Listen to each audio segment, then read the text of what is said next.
Hello everyone and welcome to simplified triple C computer fundamental training video series में आपका स्वागत है। मैं हूं अंतरा, आपकी ट्रेनर।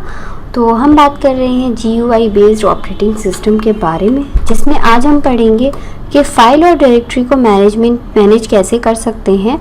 तो सबसे पहले तो हम ये जान लेते हैं कि फाइल्स आखिर होता क्या है। फाइल एक ऐसी जगह होती है, या हम कह सकते हैं वो एक ऐसे फोल्डर होते हैं जिनमें हम अपनी सिमिलर डाटा और इन्फॉर्मेशन को सेव करते हैं, जिससे हमें पता चल जाता है कि हमारी इस टाइप का डाटा किस फोल्डर में रखा हुआ है। ये जो डाटा होता है वो कुछ भी हो सकता है, नंबर्स में हो सकता है कि कैरेक्टर्स डाटा हो, या हो सकता है ग्राफ्स हो, या इमेजेस हो सकती हैं, कुछ भी हो सकता है। जब भी आप कोई फाइल या फोल्डर बनाए तो उसका हमेशा यूनिक नाम होना चाहिए, जिससे वो कभी भी आइडेंटिफाई नहीं होता है। अगर आप एक जैसा नाम रखते भी हैं तो वो आपको एक एक्सटेंशन प्रोवाइड कराता है। जैसे आपने रखा किसी का नाम फाइल, तो अगर आपने उसी के जैसी दोबारा फाइल बनाई, कॉपी की, तो कॉपी करने की कोशिश भी की तो वो फाइल 1 या फाइल डॉट करके कुछ नाम दे देगा और उसको यूनिक बना देगा।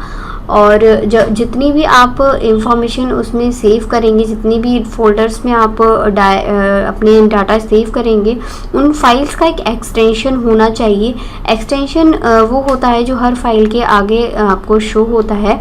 कुछ एक्सटेंशन होते हैं जिनके नाम मैं आपको बता देती हूँ, जैसे कि .avi जो माइक्रोसॉफ्ट वीडियोस होते हैं उनका फॉर्मेट होता है, एक वीडियोस का फॉर्मेट होता है। .dvf D base data file का फॉर्मेट होता है।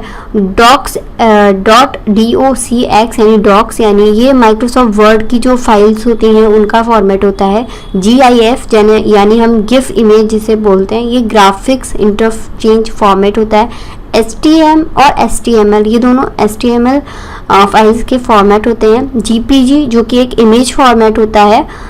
MOV ये क्विक टाइम मूवी यानी एक वीडियो फॉर्मेट होता है। तो इस तरह से काफ़ी सारे फॉर्मेट्स होते हैं। तो चलिए इन सबको हम लाइव देख लेते हैं कि हम कैसे क्रिएट कर सकते हैं। जैसे कि अगर आपको अपने डेस्कटॉप पे कोई फोल्डर बनाना है, कोई फाइल बनानी है, तो आपको क्या करना है, आप राइट क्लिक करिए, यहाँ पे जो न्यू ऑप्शन आ रहा है इस पर जाइए। आप देख सकते हो सबसे पहला ऑप्शन आ रहा है फोल्डर। आप जब इस पर क्लिक करोगे तो ये आपको एक फोल्डर प्रोवाइड करके देगा। अगर आप चाहते हो उसका नाम यही रहे तो कोई बात नहीं, अगर आप चाहते हो उसका नाम कुछ और हो तो आप इस पर आकर राइट क्लिक करिए। यहाँ पे आप देख सकते हो कि यहाँ पे रीनेम का ऑप्शन आ रहा है। जैसे इसको रीनेम करोगे तो ये आपको नाम बदलने के लिए कहेगा। आप यहाँ पे कोई भी नाम लिख सकते हो। तो इस तरह से आप फोल्डर क्रिएट कर सकते हो और उसका नाम चेंज कर सकते हो। अगर आप चाहते हो कि ऐसा ही सेम फोल्डर एक और आ जाए तो आप क्या करो, इस पर राइट क्लिक करो और यहाँ पे ये कॉपी का ऑप्शन आ रहा है, आप कॉपी करिए, फिर आप राइट क्लिक करो, यहाँ पे एक पेस्ट का ऑप्शन आएगा। अब जैसे ही पेस्ट करोगे तो आप देख सकते हो इसने इसके आगे डैश कॉपी लिख दिया है, जिससे ये दोनों फाइल्स यूनिक हो गई हैं।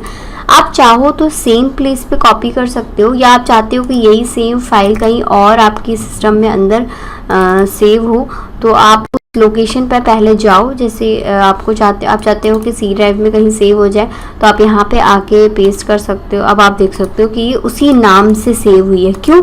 क्योंकि इस नाम से यहाँ और कोई फाइल नहीं थी। अगर आप चाहो तो इसको डिलीट भी कर सकते हो। आप राइट क्लिक करो और यहाँ पे डिलीट का ऑप्शन आ रहा है, आप डिलीट कर सकते हो इसे।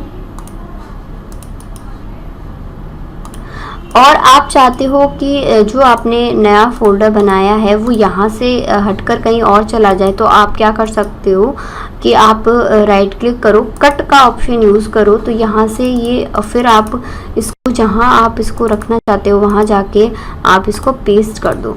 तो अब क्या होगा, ये फोल्डर वहाँ से हटकर यहाँ आ जाएगा। देखिए अब यहाँ से गायब हो चुका है। तो इस तरह से आप अपने फोल्डर को मूव करा सकते हो। तो इस तरह से आप अपने फोल्डर क्रिएट कर सकते हो, डिलीट कर सकते हो, उन्हें कॉपी करके कहीं और पेस्ट भी कर सकते हो और उन्हें कट करके मूव भी करा सकते हो। तो ये सारी फाइल डायरेक्टरी की कुछ प्रॉपर्टीज़ होती है जो आप यूज़ कर सकते हो, इनसे आप फोल्डर बना सकते हो। तो और इन फोल्डर्स में आप अपना डाटा सेव कर सकते हो।